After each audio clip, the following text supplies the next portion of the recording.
嗨，大家好，我是躺平叔，今天是2026年1月30号。這一期我們繼續聊聊俄羅斯入侵烏克蘭，看一看烏克蘭戰場上又有什麼變化。今天是俄羅斯侵略烏克蘭的第1437天，也是烏軍進入庫爾斯克的第543天。前線總共發生了105次戰鬥，其中32次在波克羅夫斯克方向。波克羅夫斯克前線俄烏雙方互有攻防，戰鬥慘烈。米爾諾赫拉德的烏軍通過城郊的反擊戰，在一定程度上改善了防禦姿態。赫里西内与羅丁斯克烏軍則不斷地向俄軍發起進攻，將接觸線向前推進了約100米，還俘虜了一群俄軍。根據烏方發布的視頻烏克蘭熱成像無人機摧毀了一個由7名人員組成的俄羅斯突擊小隊。烏軍聯合部隊發言人特雷胡波夫中校昨日表示，俄軍士兵試圖滲透進庫皮扬斯克，但烏軍的哈迪亚旅和第14旅的士兵在敵人入城之前就切斷了其後勤通道，並消滅了他們。俄軍部隊未能從北部突破。俄軍軍事博主彼得羅夫日前在電報頻道上稱，韓朝造成了越來越多的俄軍士兵死亡，一線戰鬥人員的待遇急需改善。大家知道吧？昨天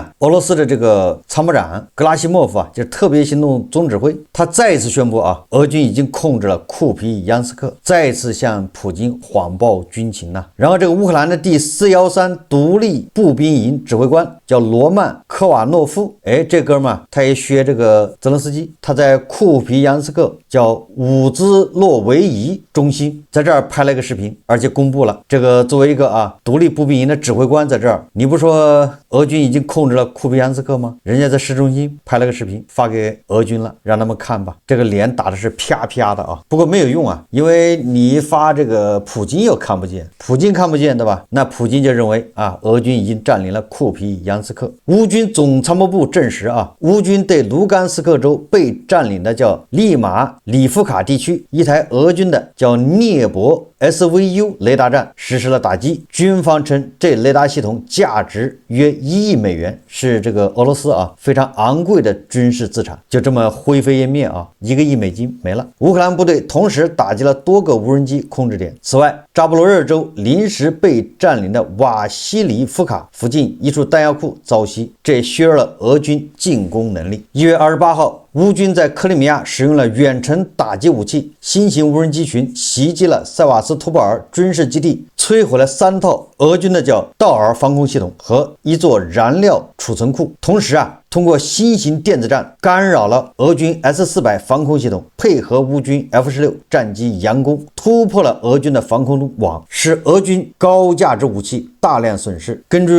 俄羅斯航空相關頻道發布的一則悼念式消息顯示，俄羅斯損失了一架蘇34戰鬥機。目前關於俄羅斯軍機損失存在多種說法，有消息稱可能涉及一架蘇34及另一架戰機，事件地點在庫爾斯克地區奧德薩附近，存在不同報道。部分俄羅斯信源提及可能涉及愛國者防空系統，什麼意思呢？也就是在庫爾斯克一架蘇34被擊落，還有一架俄羅斯戰機受損，但是到底什麼原因，目前眾說紛紜呢。但是根據烏克蘭空軍司令的說法他說一架俄羅斯蘇34戰鬥機在黑海上空，距離烏克蘭海岸不遠的地方被烏克蘭防空陣地可能是愛國者防空導彈系統擊落，機組人員全部喪生。這個烏克蘭空軍司令叫米利塔尼說一套愛國者防空系統已經擊落了超過140枚彈道導彈，說該系統總共擊落了近250個俄羅斯佔領者用來攻擊烏克蘭的空中目標。實際上這個對俄羅斯來說還不是噩耗一架蘇34戰鬥機俄羅斯人還是摔得起的，幾個飛行員也不是什麼大問題。但是對俄羅斯來說，真正的噩耗是什麼呢？有記者問美國軍方發言人說，在烏克蘭戰場上，愛國者擊落了匕首導彈。大家知道這個匕首是高超音速導彈，打擊距離可以達2000公里，也就是說从俄羅斯發射射可以覆蓋整個歐洲，這是高超音速導彈了。但是美國軍方發言人說啊，在烏克蘭，愛國者防空系統擊落了這些匕首導彈。記者還在確認了一下啊，說我沒有聽錯嗎？這是美國提供的愛國者，還是來自荷蘭或者德國的愛國者？美國的軍方發言人說啊，是的，關於這些操作的細節而言，我推薦你去諮詢烏克蘭。根據這個烏克蘭的報道啊，俄羅斯軍方最近派出了幾架米格30、31戰鬥機啊，一共是發射了10枚匕首高超音速導彈，用來襲擊烏克蘭。但是空襲結束後啊，烏軍說所有這些導彈，就是10枚匕首高超音速導彈，都被美國的愛國者防空系統成功攔截，無一漏网。這一消息令人震驚啊！所以相比較這個什麼蘇34啊，被愛國者打下來根本不叫事，因為俄羅斯的又一個大杀器啊，證明在愛國者防空系統面前啥也不是，再一次露馅。这個匕首高超音速導彈那可是普京拿來威懾震懾歐洲的一個利器，代號叫匕首嘛，高超音速導彈。結果啊10枚全部被攔截，那就說明這個所謂的匕首高超音速導彈已經跌落神壇，就像那個莫斯科號巡洋艦一樣，不過如此，對吧？這個可比什麼幾架蘇34被擊落那要嚴重的多啊！什麼時候真數高超音速彈道導彈被擊落的話，那就更完蛋了。地保老人還拿什麼來恐嚇歐洲呢？根據戰爭研究所的說法1月27日至28日，烏克蘭軍隊繼續對前線附近和俄羅斯近後方的俄羅斯軍事資產進行打擊。烏克蘭軍隊最近在波克羅夫斯克附近推進。烏克蘭總統澤連斯基1月28號晚間發言，他說我們同時獲悉俄方正籌備新一輪襲擊，俄方襲擊持續不斷，攻勢從未停止，民眾很難感受到外交努力的建設性，也難以相信外交談判能帶來實際結果。今天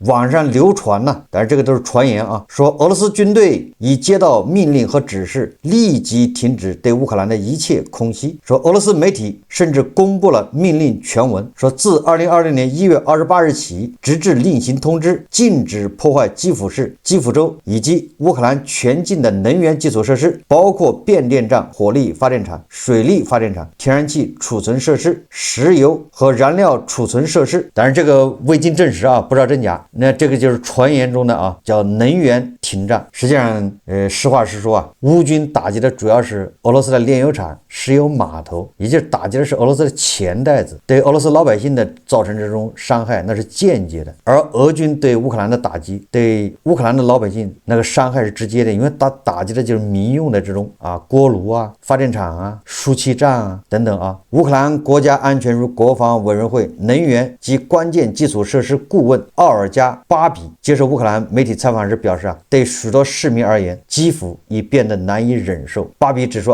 對大多數人來說，這裡就是基輔已經難以正常生活。他補充到基輔市民已連續數周缺乏電力與供暖。大家想象一下，現在零下10幾度、20度沒有電，沒有供暖。巴比還強調，烏克蘭人必須習慣在停電威脅下生活，並教會子女、孫輩乃至曾孫輩適應隨時可能斷水斷電、失去供暖的環境。但願俄烏雙方能達成能源停火，也是烏克蘭暫時停止打擊俄羅斯的煉油廠、石油碼頭、油田、輸油管道，換取俄軍停止打擊烏克蘭的這些民用能源設施。但是我感覺夠嗆最近有傳言俄軍新型的無人機上面利用了這個星鏈的終端，而且專門用來打擊這個烏克蘭的這個愛國者防空系統。咱們也介紹過因為沒有實際證據。這個波蘭的外長希克爾斯基為此還指責了馬斯克，但是馬斯克也沒有說俄軍有沒有用，他只是說星鏈現在是烏軍的主要的這種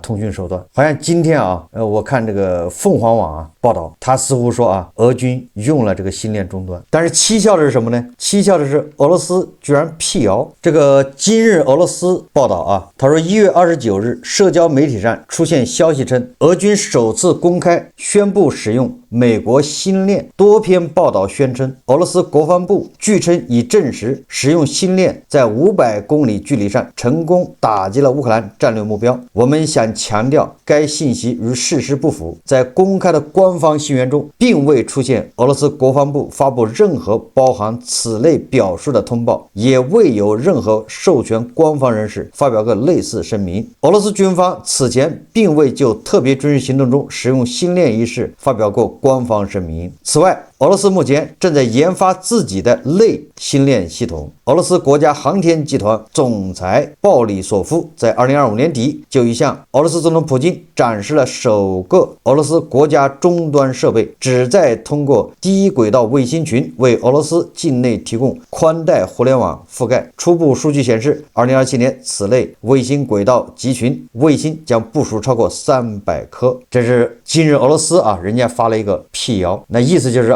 人家俄羅斯是用星鏈，但是自己的星鏈不是馬斯克那個星鏈。我們再看看這個外交以及國際援助。斯洛文尼亞已向烏克蘭提交對抗敵方無人機的方案與技術成果，包括地面平台和反無人機模塊。該議題在烏克蘭國防部副部長謝爾西·博耶夫與斯洛文尼亞國防部秘書博夫林會談中進行了討論。博夫林同時宣布，斯洛文尼亞正在為烏克蘭籌備新的援助計劃，具體內容將於後續公布。你看看這些國家搞的這種最新型的攔截無人機，對吧？馬上就要用到烏克蘭去試驗，投入戰鬥。德國政府在1.2億歐元冬季緊急援助擴展計劃下，向烏克蘭提供首批能源設備已經抵達。這批物資包括2台熱電聯產機組、發電機及其他已投入運行的關鍵設備，目前正為基輔超過8.6萬居民提供供暖和電力，涵蓋住宅、醫院、幼兒園及學校。烏克蘭當局表示此後還將有41台熱電聯產機組、76套模塊化鍋爐房以及太陽能電站、電池、蓄能等系統性設備陸續抵達。德國同期還向烏克蘭提供了6000萬歐元人道主義援助以及1.67億歐元能源支持基金。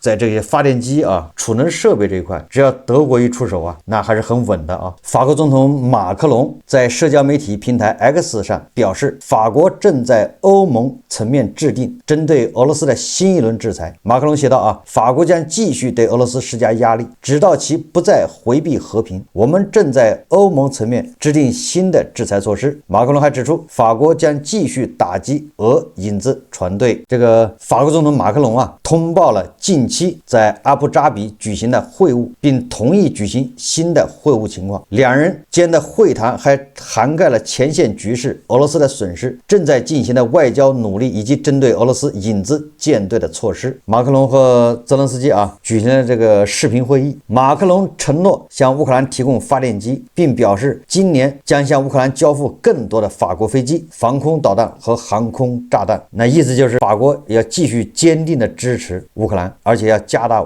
支持力度，要提供更多的武器。看看馬克龍能不能說到做到現在大家最關心的就是美烏俄三方會談。自從這個特斯基說他要跟普京直接會談的時候，這個就相當於將了這個普京一軍，因為這也是特朗普的意思。特朗普多次建議普京和澤連斯基直接會談，所以澤連斯基馬上他就響應了特朗普的號召。澤連斯基不想得罪特朗普，但是顯然普京是不願意的，所以俄羅斯方面的表態首先第一個要談可以，你澤連斯基到莫斯科來談。第二個，普京和澤連斯基見面不是具體的談判，而是你來就是簽投降書的，簽投降協議。那你說這個澤連斯基能答應嗎？克里姆林宮發言人佩斯科夫表示必要時即將在阿布扎比舉行的談判可能持續2天。在阿布扎比舉行的有俄羅斯參與的會談形式將於2月1日前敲定。佩斯科夫對所謂俄烏之間已就能源停火達成協議的消息不予置評，說目前沒有談及德國在烏克蘭問題談判中進行調解。而烏克蘭的外長西比加他對媒體說澤連斯基準備與普京舉行會面，以解決和平計劃中2個最關鍵的問題：領土和扎波羅熱核電站未來控制問題。而俄羅斯的這個莫斯科共青團圓報28日稱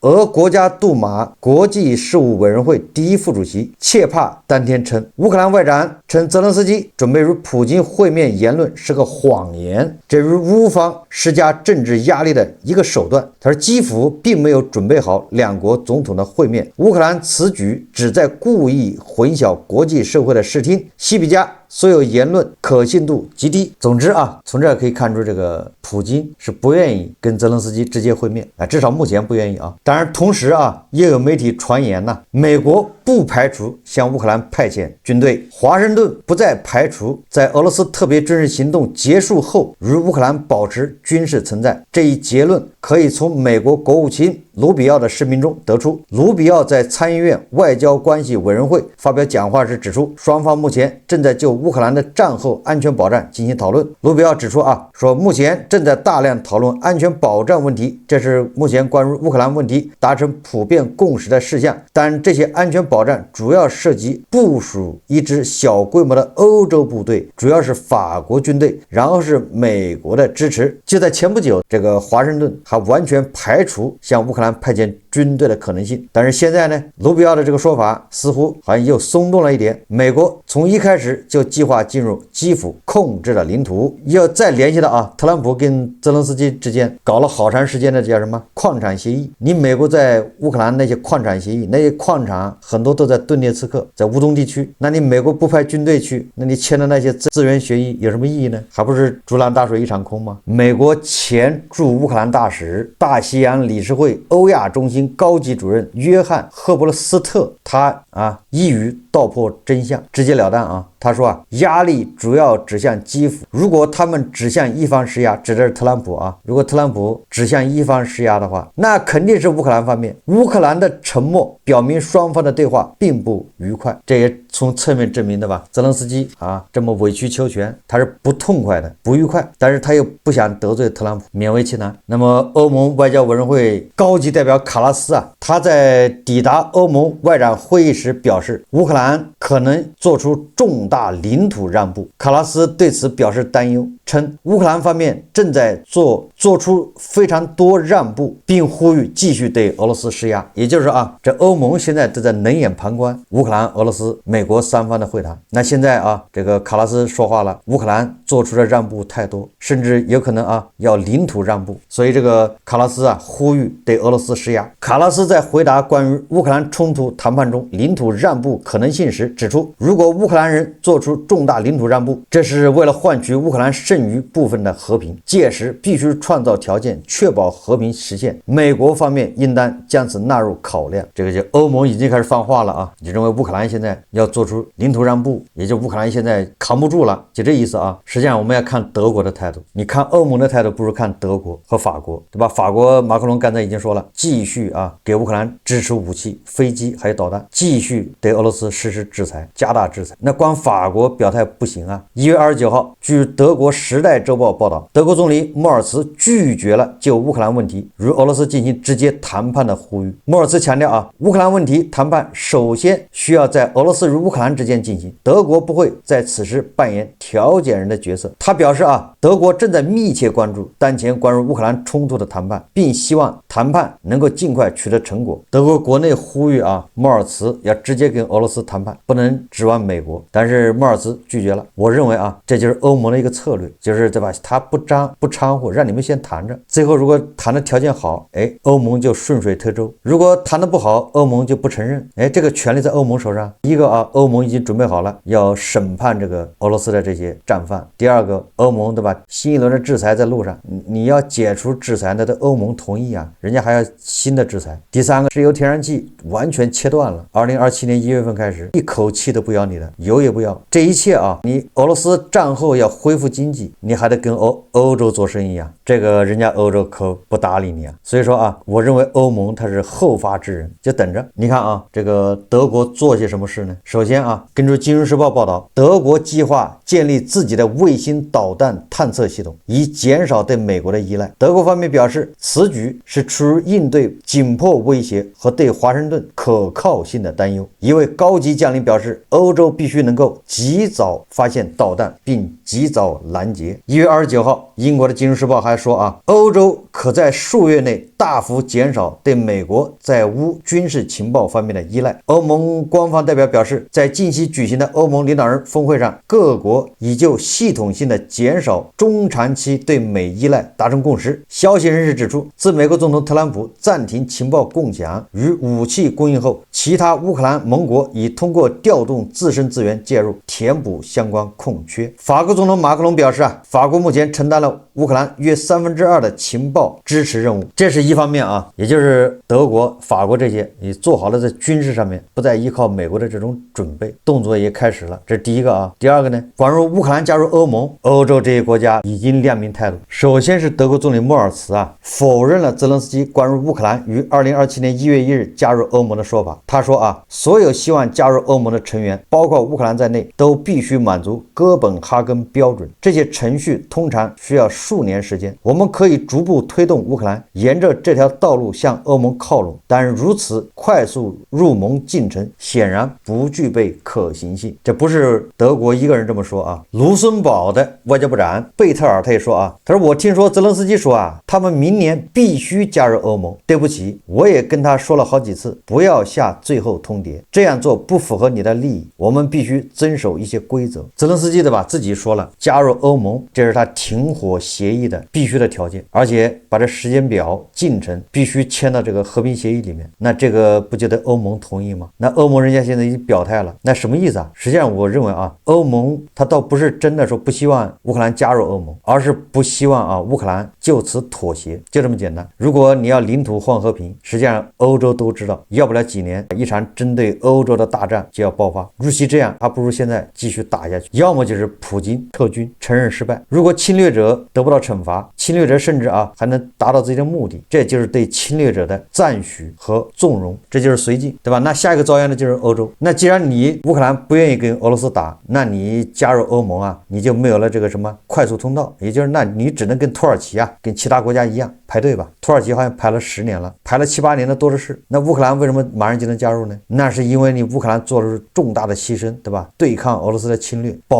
衛了歐洲，那你能破例啊快速加入。如果你放下武器了，領土換和平，那德國就不答應，对吧？你加入歐盟啊，那等着吧。所以我說啊，這個所謂的和平啊很難達成，即便達成，很快也會撕毀。歐洲出錢、出槍、出武器，不可能要的就這麼一個結果啊。當然了，澤連斯基他也不是要這個結果，澤連斯基是被美國逼的。在美國和歐洲之間，澤連斯基他肯定不能得罪特朗普，寧願得罪歐盟，不能得罪特朗普，叫寧願得罪君子，不能得罪小人，就這麼個邏輯啊。1月28號，烏克蘭政治學家費先科在接受美國政治新聞網採訪時說啊，烏克蘭人對美國總統特朗普調解烏克蘭衝突不抱任何希望。費先科強調啊，他說去年啊，人們還對特朗普能夠幫助結束衝突抱有極大期待，如今這種期待已不復存在。據他介紹，民調顯示烏克蘭人對美國在談判進程中作用缺乏信心，可不是嗎？你特朗普老是逼澤連斯基投降，逼澤連斯基簽賣國條約，領土換和平，烏克蘭人已經看明白了啊。最後我們再看看這個戰略與國際研究中心 CSIS 啊發布的報告指出，這是聯合早報報道的啊，說俄羅斯付出了巨大的人力代價，卻換來極為有限的戰場成果。自2022年以來，俄羅斯控制的烏克蘭領土僅增加了約12%。報告由此質疑了包括白宮在內的許多觀點，認為俄羅斯在烏克蘭的勝利已成定局，只是時間問題。報告認為烏克蘭在戰場上保有顯著的優勢，也就是啊，這個戰略與國際研究中心智庫的報告批判了啊，就是否定了白宮。白宮認為俄羅斯在烏克蘭勝利啊已成定局了，但是這個智庫認為你這是錯誤的，恰恰相反，烏克蘭在戰場上保有顯著的優勢。報告分析稱啊，基輔採取的